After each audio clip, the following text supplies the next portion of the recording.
Far too many people just have no idea what they're doing with YouTube. However, some people have a pretty decent idea and they've got some good strategies going, but there's so much more they can do to improve their average view duration, watch time, and ultimately grow faster on YouTube. I've been able to do this with my channels, and I actually did this and provided value for Ayuksen, one of the YouTubers that you're going to see in this video. I provided a lot of detailed analysis on his YouTube channel, how to get better audience retention, understand audience psychology for YouTube, better thumbnails, and get better watch time. There's so much detail to this video that I provided Ayuksen that I thought I would share with you guys because I thought it would be very useful and valuable for your own YouTube journey. There's a lot of tips and tricks you can take from this. So if you can manage this for 45 minutes, then you can definitely have a high potential for succeeding at YouTube. If you can't make it through a 45-minute video, you probably won't be able to make it on YouTube, to be completely honest, because the value in here is going to help take your YouTube game from level 5 to level 11. Right, so let's get started with the first one. Number one, I think there's ways we can improve on your thumbnails. Already they look really good. I'll definitely highlight the fortress and the high level one for sure. I really love, let's first go over the mouse one. So the one about mouse, I love that you use what do you call them? Not field mods. Equipment in the thumbnail generates some curiosity. You're showing that you're creating a fortress with the mouse. Now, if you had the mouse without the icons there of the equipment and had the word fortress, it definitely wouldn't have been more or as powerful as having it with the icon. So you're showing that you're turning already a crazy heavy tank, so the mouse, with a lot of armor, a lot of HP, and you're essentially implying the fact that you're making it even more powerful, even more OP. So that's really powerful. In the thumbnail, I'm not even looking at the title. I haven't read it. I know I've watched it, but I'm not looking at the title right now. This is what I'm seeing.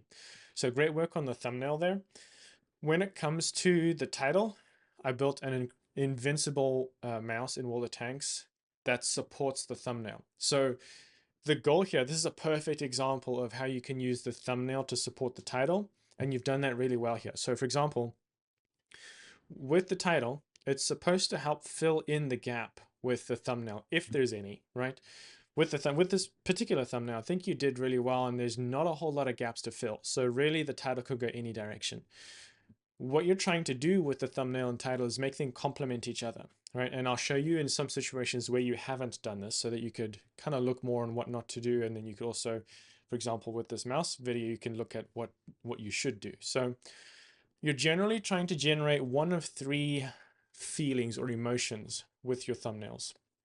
Number one, you're trying to generate either fear of missing out, or FOMO, because if people don't watch the video, they're missing out on something. Or you're trying to do desire.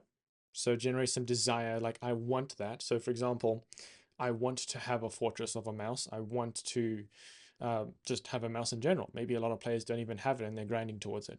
Or number three, curiosity. I want to be curious about the thumbnail. So if you are generating curiosity with this thumbnail, you're like, okay, I'm using the spool liner, and I forget the name of the other gear, but improve hardening and the other one. If you didn't have those on screen and still had fortress and the mouse, you'd be generating a little bit more curiosity as opposed to desire, which you're doing with this one. So this one at its current state is generating desire. Oh, I want the mouse with these equipment to create a fortress. If you didn't have these icons in the thumbnail, it'd be more curiosity. It's like, oh, how am I generating, or how am I creating this mouse into a fortress? So you could have gone either way, and I still think this is probably a more powerful use for your thumbnail. Instead of going that curiosity direction, you've chosen the desire area. Now, obviously, if you can combine these three different feelings, fear of missing out, desire, or curiosity, if you can combine one of those, or excuse me, two of those in one, that's obviously a lot more powerful, but it's a lot more tricky. So this is obviously a heavy focus on desire and maybe a little bit of curiosity. So you're kind of on there, and you can see the video did pretty well. It's doing 1.5 times better than the average on your channel. So good job on that. Now let's talk a little bit about how not to do your thumbnails. So really quickly, the DBV one, you have high level in the thumbnail, and it's great. The tank is big and obvious, and it's easy to see. It's showing a bit more of uh, looking up at the tank. So if the camera is below eye level, looking up at the subject, the audience is going to feel small and more insignificant, implying that the subject we're looking at has power, which is what you're doing in this case, which is great with the DBV, showing that this thing is powerful and it's the strongest tank destroyer, as what you've said in the title. But if you're going to say high level in the thumbnail and you're going to say high level commentary in the title, you're not really complementing things at this point. And there's a little bit of repetition. And this happens a few times. I have to find more examples here. Let's see. I'm going to keep going here. So I'll say here that you said disgusting and say complete disaster. Great, you complemented those very well. But I think there was a couple examples here where you repeated.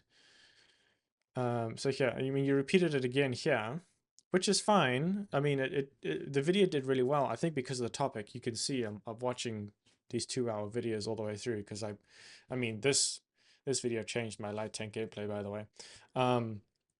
Again here. So, and honestly, you're the reason why I spent gold to buy the ELC. You doofus. You're making me spend more money on a game. Not that it matters, but still. Okay, so that's kind of generally what we want to address, or what I suggest. Like, obviously, all of these are suggestions, so take it with a grain of salt. It's up to you if you really want to put these into practice. This is just what I've learned over the years of making videos and doing YouTube. I've got about 19 YouTube channels. A lot of them people don't know about for, very obvious reasons. Some of them are very niche, and I try to keep them quiet. Otherwise, if I make them public, my audience is going to see it and start to saturate that niche. So I keep a lot of my channels pretty private. But I work with channels and I've grown channels to 5 million plus subscribers. So what I've seen with all the data that I've done over the years with YouTube is repeating things in the thumbnail that is in the title is generally not the most effective way to generate desire, curiosity, or fear of missing out. So let me give you this DBV video, for example. So instead of saying high level, because you've said it in the thumbnail, what you could say instead, and if I think off the top of my head here, I see the title as the strongest tank destroyer, DBV 152 high level commentary. Great, I like that title. That's good. You're also creating some desire and curiosity together because it's the strongest tank destroyer. Even if I know that, I want to see what Ayuksen says about it because he's obviously a smart player and he knows what he's talking about. But with the thumbnail, if I kept this tank at its current angle in the current photo, that's great, but I might change the text to be something along the lines of overpowered or too powerful question mark, or I'm thinking kind of on the spot here, but these are the kind of things that I'm thinking of is if you want people to really think that this tank is the strongest TD, which you've said in the title, then you want to reinforce that in the thumbnail. Now, there's another strategy you can use, which is the opposite. So you could use it where it complements the title, but you can also use strategies to contradict the title. So for example, let's take this DBV video for example again. So the strongest tank destroyer, DBV 152, high level commentary. If you had opposing idea or a contrasting idea in the thumbnail that makes people go, wait, what? It's more of curiosity. That can also be powerful. So for example, instead of saying too powerful or OP or overpowered, what you could say is something along the lines of, I hate this tank. Let's say in the text, in the thumbnail, you say, I hate this tank, or most hated tank, right? It doesn't necessarily, it's not as contrasting in the idea. I have to think about it more deeply, but the idea is here that what you're saying in the thumbnail and title doesn't always have to be something that you believe. It could be something that the community feels, or that maybe some of the people going up against this tank feel. So You know, I hate to so just to give you a bit of an analogy here, I hate playing against this tank because it slaps hard and its reload is insane, and it's a pretty powerful tank. I'm tired of going up against it. I honestly wish I bought it, but I missed the sale. But if I have the text in there saying hated tank, or I hate this tank, or something like that, it doesn't always have to be you saying I hate this. It could just be, you know, people who are going up against it hate it. But it's not really that clear because you're not actually specifying who's saying that. But if the text in there was saying I hate this tank and the title is the strongest tank destroyer, those are somewhat contradicting ideas, which is going to make people go, okay, why does Ayuxin hate this tank? Because he's clearly said it's the strongest tank destroyer. So you're generating some curiosity there and a contrasting in ideas. One thing I'll say is the videos with the icons of equipment do significantly better than most other videos. I mean, you could just see it plain in the numbers. Part of it is the topic, part of it is the length of the video, and part of it is also going to be the tank itself, right? And you're the reason why I got the Manticore. I spent all my free XP to get the Manticore. Thank you for making me spend all my free XP, because I now love that tank, but you're the reason why I got it. So there you can see, obviously the FV, like people love the FV, but there's icon there. There's an icon there. You can see these are performing better than your average on the channel. So this video is performing 3 times better than your average on the channel. 1.8 times better than the average on your channel. 1.5 better than the average on the channel. ELC 1.5 times better. Now, I'm going to assume you got some pretty good revenue, RPM, and watch time from this, because it is a really good video, especially because it is the best tank in terms of camo in the game. It also does teach a little bit of the concepts in the ideas. So let me kind of dive deeper into a video by video basis. One thing actually before I do that, one thing I would suggest is try reduce the amount of clutter in some of your thumbnails. So for example, these two here, this one and this one, there's just a lot going on the screen. And if I'm zoomed all the way out, it doesn't tell me a whole lot. I don't see the things that you want me to focus on. So for example, in this thumbnail, I can't even read some of this text. So now you want to try and reduce the amount of text to ideally 4 or less words in the thumbnail. This situation could be a little bit different. However, you could have the thumbnail designer, I don't know who designs your thumbnails, but you could have the thumbnail designer redesign how that information is displayed so that it's much more simple. So it could be a box basically with the icon and then the win rate or victories, right? You don't even have to have, I mean, you could also have the win rate, the rating up top there, but this stuff on the side here is hard to see, and you know, you probably get the point, right?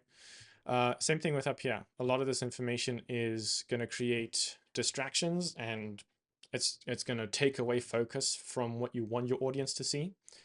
And so I think if you just updated this icon screen, which is actually what I suggest for here, it looks a little bit like this, but you reduce all of this text in the bottom here.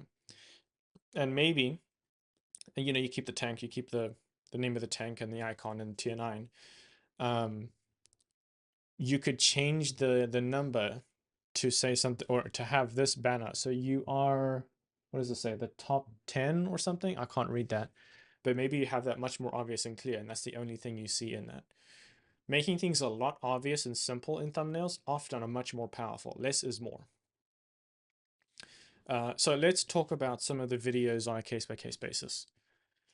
Let's go with the DBV video.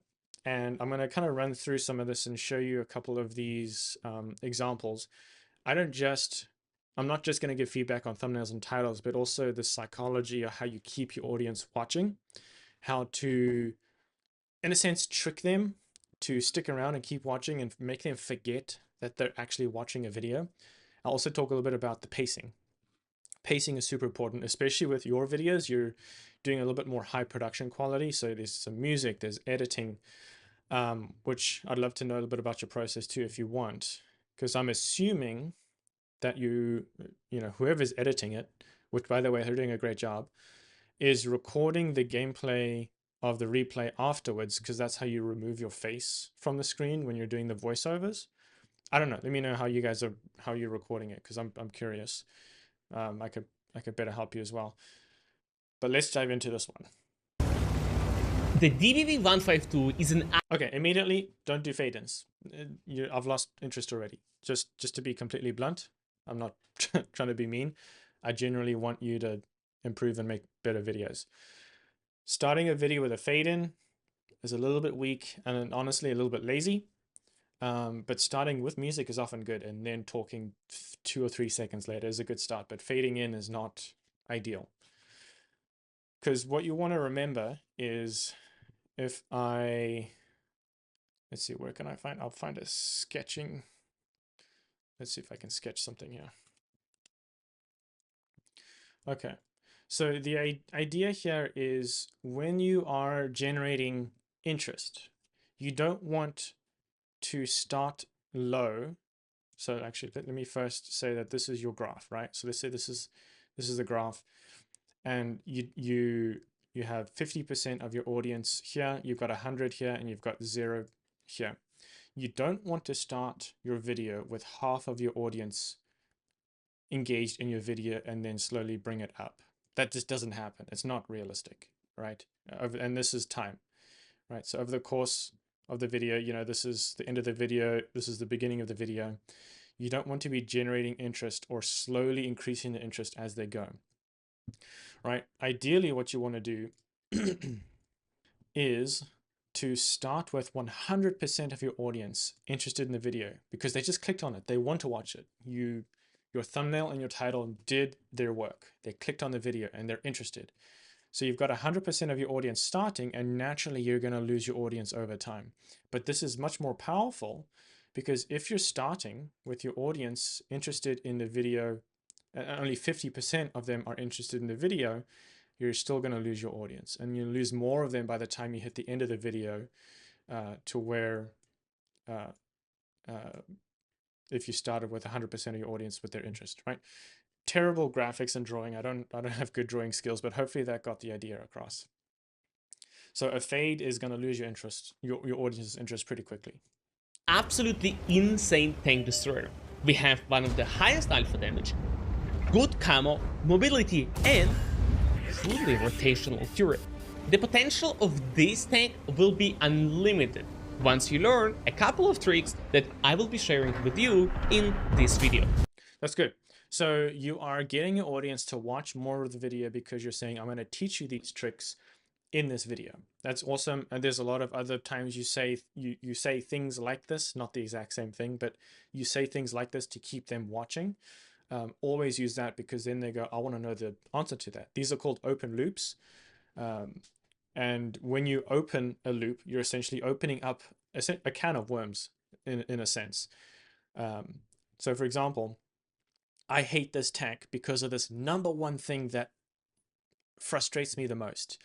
And I'm going to show you how to overcome the most frustration that this tank causes, or the equipment that people use that causes frustration. You know, you don't give them the answer, and that's what I like about this. That's what is an open loop.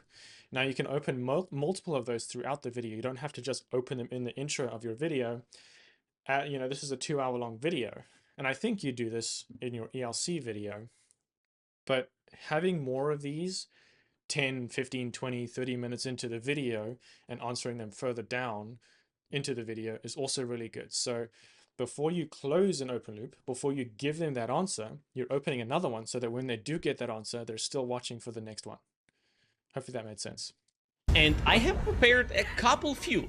Using those, I managed to achieve numerous 8K rounds and even 10K. My high-level commentary videos very low, and I understand if you don't have 2 hours to spare, just like that. So if you are someone who just want to quickly watch the best games and be done with this, make sure to check our must-watch segments. But for everyone who wants to chill, relax, and learn new positions, as well as appreciate commentaries, on top of it, guys, you're going to enjoy this monster of a video. Before we jump into the video, let me give you a couple of tips on how to equip the tank. So what I suggest is, instead of saying before we jump into the video, because now it feels like you're just spending time, right? Instead, just go straight into it. Number one, that's one option. Number two is you could say before you can achieve the high level gameplay that I'm doing, you need to understand equipment, right? So you're giving them a reason to listen to the equipment. Otherwise, they're like, I'm just going to use the equipment I feel like I enjoy. Sometimes some of your audience might be like, no, I want to know the equipment.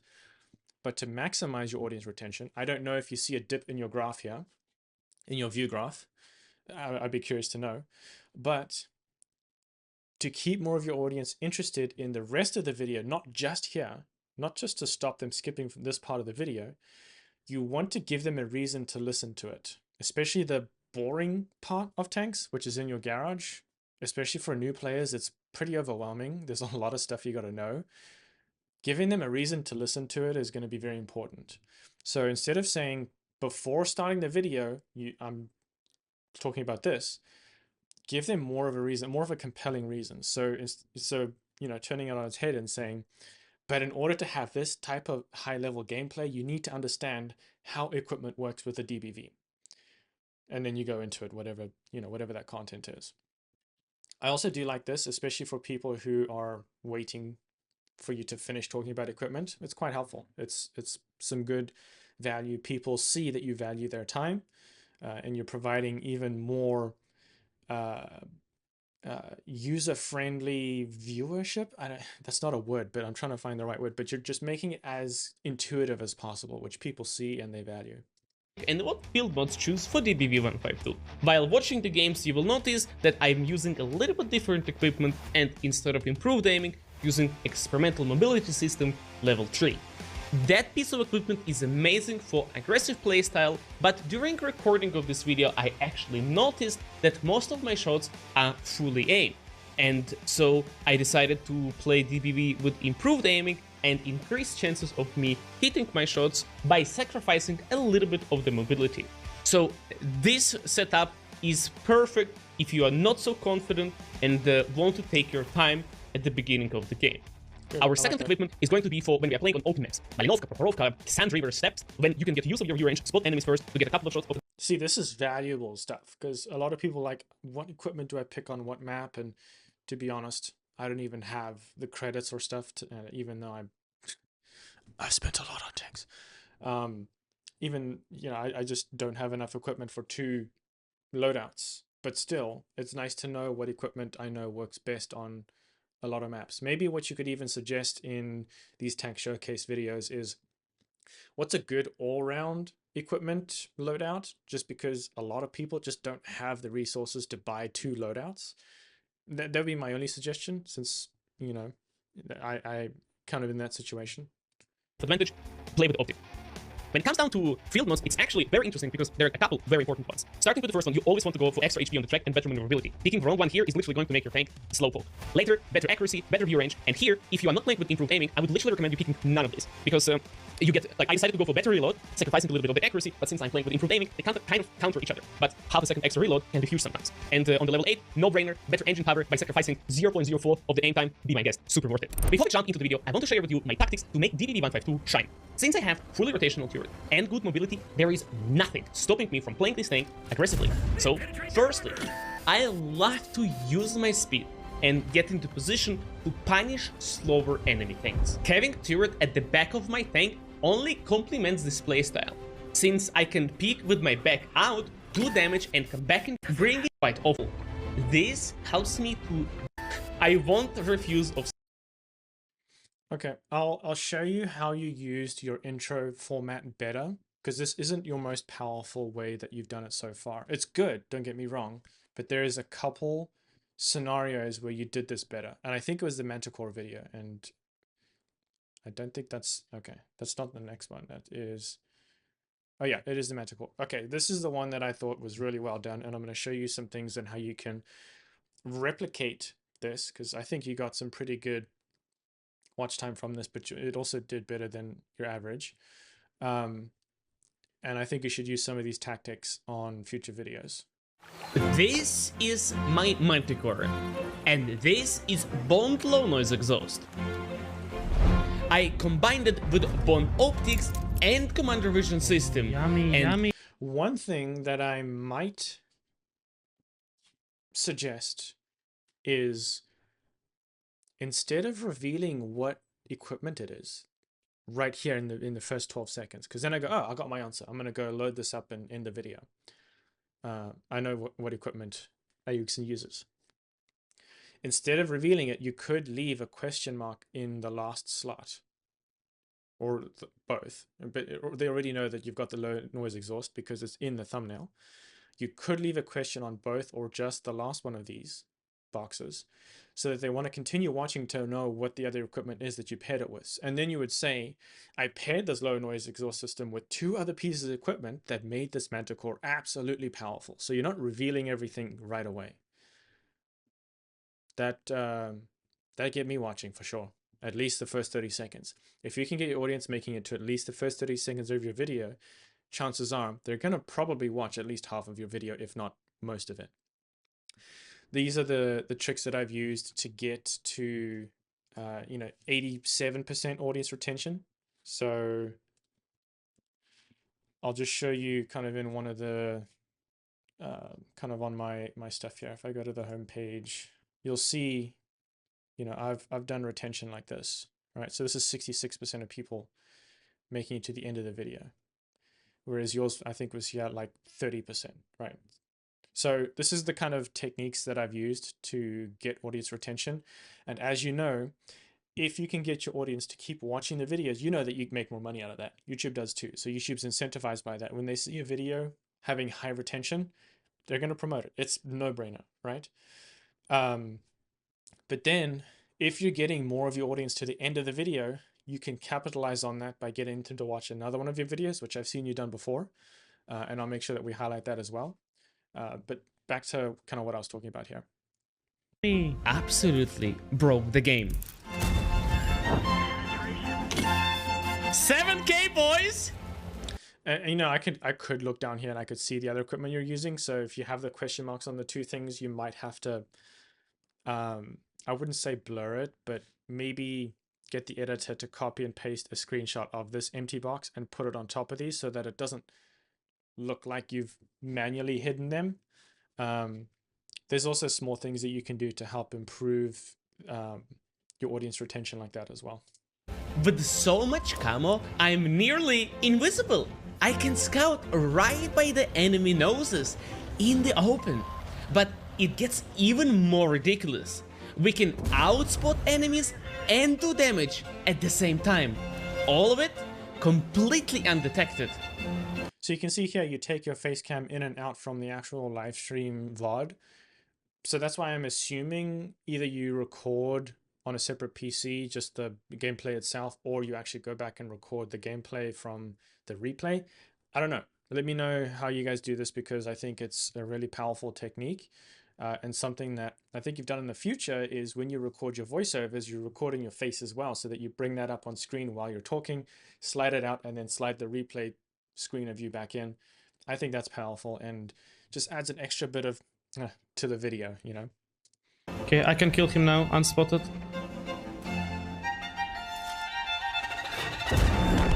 Now this is like, I'm mind blown. Like, how did you know how to do that? How did you know how close you could get? So something here could have been like, I'm going to show you how to do this, but first you need to understand the equipment, or first you need to blah, blah, blah, right? So I'm going to show you, oh, I'm going to do this, but you need this in order to do this. So let's go over this first. Hopefully that makes sense. And in this video, I'm going to show how you can do the same. Okay, but you kind of did do it, but it was broken up into different sentences. But you kind of did do that, so great job. That's not all. I will teach you how to play when there are 3 light tanks in the enemy team. In total, I'm going to share with you 5 absolutely amazing games. So sit back, relax, and enjoy this video. Amazing start. You know what they say. Once you hit the rock bottom, there is only one way. Up.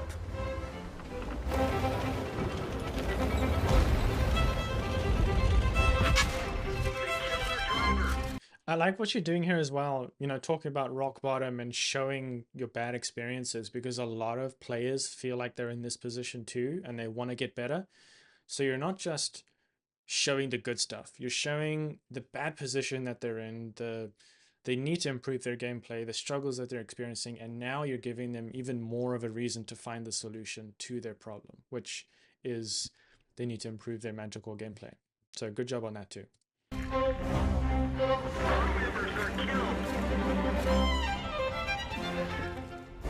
What? Light Tanks has been my favorite class since I started playing World of Tanks.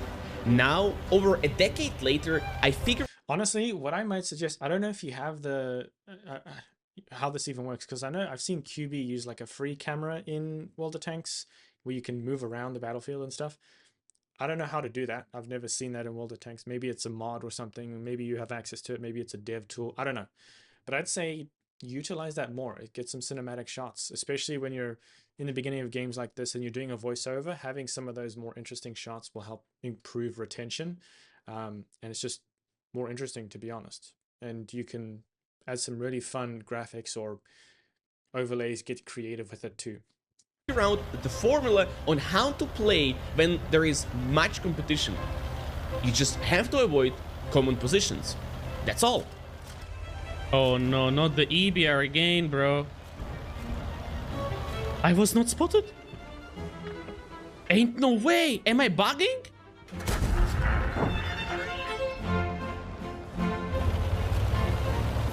Get the hell out of here, dude! What is going So using a free camera in that situation as like a replay, that'd be pretty funny too. on? Bro! Get up! That's not normal, guys. When I first started playing Light Tanks, I focused mainly on finding good bushes to hide in. But over time, I realized that the less time you spend sitting in bushes, the better you actually become at the game. Right now, we are playing on Sand River, map that has very limited vegetation and can be seen as bad map. How two of my light tanks died. EBR 105 YOLO'd straight up at the beginning, through the middle, and died not even 50 seconds into the game. Our Tesek wasn't much better. Looking at this, I can see this. So I really like the game analysis type of stuff here. It helps me not just learn from your games, but learn from other people's mistakes too, and see the gameplay and make me imagine scenarios that if I were in that scenario, I knew what I would do because I watched an Ayuxin video.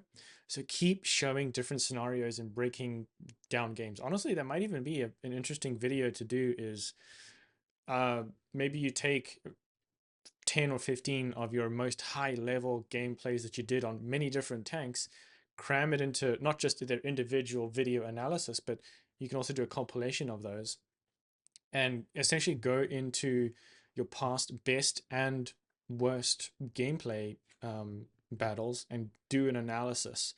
That's where the free camera would really come in handy, especially on the replays. That, you know, just a thought on some future video ideas. Triangle light tanks have on this map. I think it's because Sand River basically has no bushes, and this forces light tanks to scout aggressively and make mistakes. That's why I'm going to show you how to spot in open fields properly. Right now we are being pushed by the Kara and we want to build up some distance, but how far do we need to go? I'm going to place a marker, aiming at it, I will see the distance, and as long as we keep like 260 meters, I should be perfectly fine. This is the art of spotting. He changed his mind, bro. Sometimes the hardest part of the battle is the beginning. That's good. I like when you bring in past you, adding commentary to already a commentary video. So that's a really good stuff that you're doing there. I don't know if that's your editor or if you're editing, but good stuff. This round with 8. Okay. Enough of that video. I think you got really good. Actually, let me take a look and see how you ended the video, because that's also important. Because what you want to look at is you probably see a dip in the last 15, 20, maybe 30 seconds of your video of your audience. So maybe your audience is like, you know, kind of reduced, and then over the course of the last half of the video, it's only marginally going down. At least that's the goal. But then at the very last, maybe 30 seconds, you'll see a significant dip. And I'll show you why in this outro here. Tricks.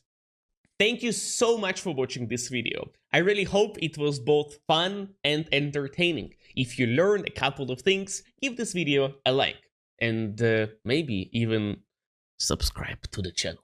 But not to push too much, you know, not to push my boundaries. In any case, thank you so much for spending your time, and I hope to see you here again. Okay, I know you want to thank your supporters, but you are going to make so many more, or you're going to get so many more views, and YouTube's going to promote your channel so much more if you promote a video at the end, which I think you've done on more recent videos. But before you hit this outro, and I honestly would keep this talking face outro shorter, keep it really short and sweet, you know, and say it relatively quickly. So thanks so much for watching. If you really enjoyed, leave a like and maybe subscribe, but I'm not going to push my boundaries. If you want to learn more about how to use the ELC light tank and how to use a lot more spotting mechanics, click on this video over here, and I'll show you how you can become an ELC master. You know, something like that. You're giving people a reason to click on the video, and you're pointing at it on screen because you're going to show it at the end of the video. You're going to get your audience to click on that video, and they've essentially watched more of your videos. And YouTube sees that. They're binging your content, which means YouTube's going to promote the first video they watched because they enjoyed it, made it to the end of the video, and it made them want to watch more. So YouTube's going to promote that video even more. Little trick there. I don't know if you knew about that. Not a lot of people do. All right, one more. I know this is getting long, but one more. I think you did really well with this mouse video. The music started really good, and then you started talking about 2 or 3 seconds later, which is a really good way to start a story. The mouse is the oldest super heavy tank in World of Tanks, and today I am putting this giant of steel to the ultimate test. Survive in the harshest environments imaginable, fighting gold spammers, relentless artillery, and modern tanks that are there to spoil the fun. What can you do? What can you do with the mouse? When you're fighting 260, that is just faster. In order to succeed, I've built my mouse for maximum survivability. Again, you could probably hide those last two, or last one. Have a red question mark or a white question mark. And then in the voiceover, you could say, which I'll be revealing to you later on in the video, or which I will reveal to you and why I choose it. You could say something like that. Powerful trick there again. Heavy Spotlighter in the boosted slot, we reduce RT's incoming damage to the absolute minimum. Oh no! Good comedy, I like it. Such a high roll from the RT, guys! I like your enthusiasm on your streams and your videos. You've got a good... You were born for being on camera, I'll say that. Alright, our first battle is on Syrian coast, and unfortunately, we don't have any RT. Guys, I don't think I would ever imagine saying this voice line, but I wish for the RT to be in this battle so we can test the Spotlighter. But guys, I promise you are not going to get disappointed. Okay, one thing here that I noticed. When you say something like, I promise, or I promise you won't get disappointed. So those are two examples. I promise, or I promise you won't get disappointed.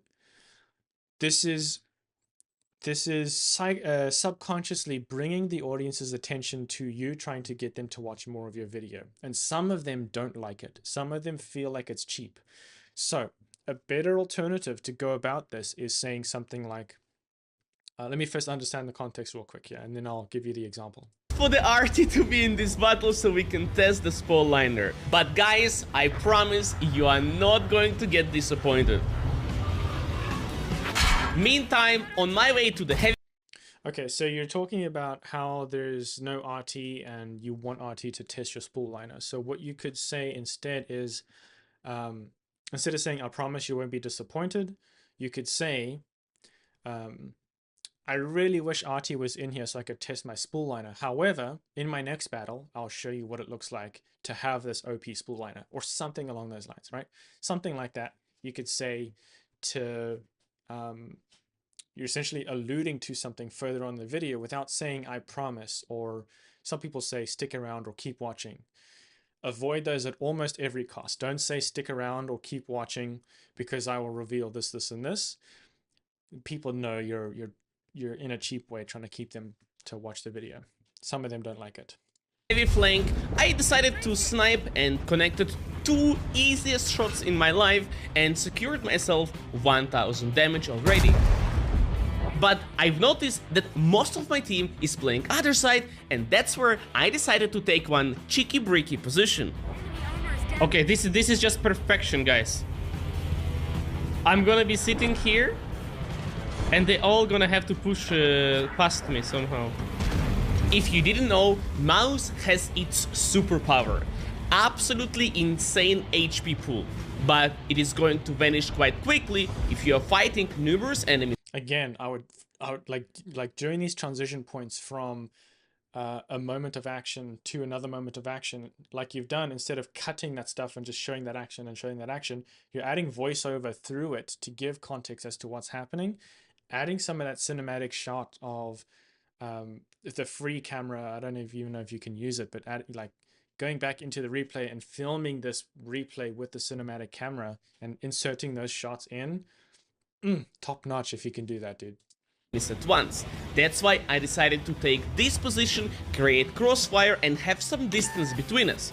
So then, even when you're talking about adding crossfire, you can look at the map from the top, from the sky. So you're looking down at the ground like an airplane, and you could have the editor draw lines of crossfire to show visually what this crossfire is looking like. That's the type of graphics and stuff people like. Oh, if I could look at the map from a top view and see what I'm supposed to do and what the crossfire looks like, and the analysts, analyzing things, like, that's cool. So if enemy wants to push me, I will be able to punish them quite severely, and they are not going to pass for free. Hi, brother. But this is just perfect situation. Like, it could not be any better. Problem is, the team is dying. Having taken this position, I'm a huge pain in the butt for the enemies, so it's natural that they're going to focus on me. That's why we have to be careful, peek from the different angles, and just shoot enemies when they don't expect it.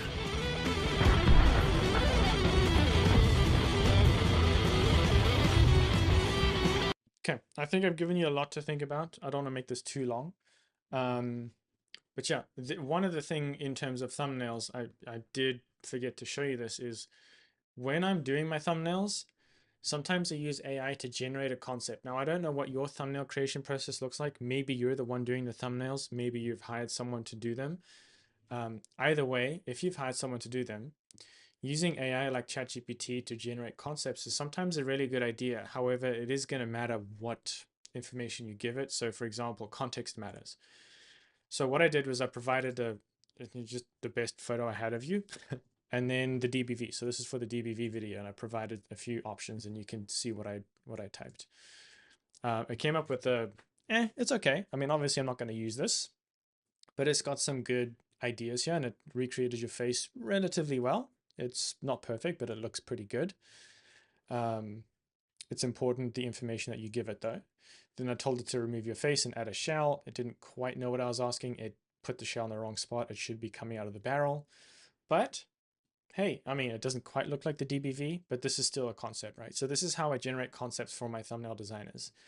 And then sometimes when I take the photo out, and if I decide to actually use the AI generated thumbnail that ChatGPT created, because maybe it just got it exactly what I wanted to, occasionally that'll happen. Then I'll slap my own photo on it because it's more realistic and it's not recreated. So, and it also doesn't look like this. Or that maybe that generates some curiosity, I don't know. So something to consider when doing concepts for your thumbnails. Your thumbnail is so important. Make sure you understand what your thumbnail and your title is before you even record the video or before you edit it and do the voiceover and all that. You need to know what it's going to be about first, because then the first 10 seconds of your video needs to support what the thumbnail looks like. So if you look at what Mr. Beast's YouTube videos look like, just as an example,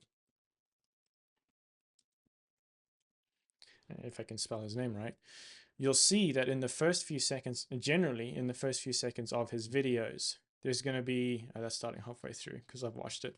The video is going to look similar to what the thumbnail will look like. So he's essentially being attacked by an animal, a lion. In this thumbnail, he's being attacked by snakes, kind of. So generally in the beginning, you see there, so circles with everyone, and there, circles with everyone, right? So the beginning of the video is confirming the thumbnail, and it's just adding a little bit more context. So hopefully that gives you some ideas. So if you found that helpful and valuable, I provide one-on-one mentorship, but also you can join my exclusive community where we do group calls, a lot of exclusive training, and really, really detailed info on how to improve your YouTube channel and just grow much faster. Not just these psychological tricks that I've spoken about in this video, but so much more that I just can't put into a 45-minute video. That exclusive community, you can ask for feedback, get support. I can respond to your struggles that you might be experiencing with YouTube, anything really. So feel free to join with the link in the description.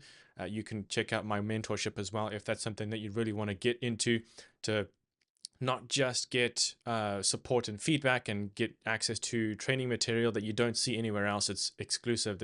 You won't find it anywhere else. All of these psychological tricks put into action and showed you how to do it. But also with the mentorship, you get one-on-one access so that I actually help you with your channel and grow it. And I actively help you do that. It's not just you get feedback and you have to implement it yourself. So information is down in the description below. If you want to learn more about how to actually do thumbnails and how to make them better, click on the video right over here and you can check it out on how to improve your thumbnails so you can get higher click-through rates and get your audience more interested in your videos even before they click on it. So I'll see you on there. Click it before it disappears.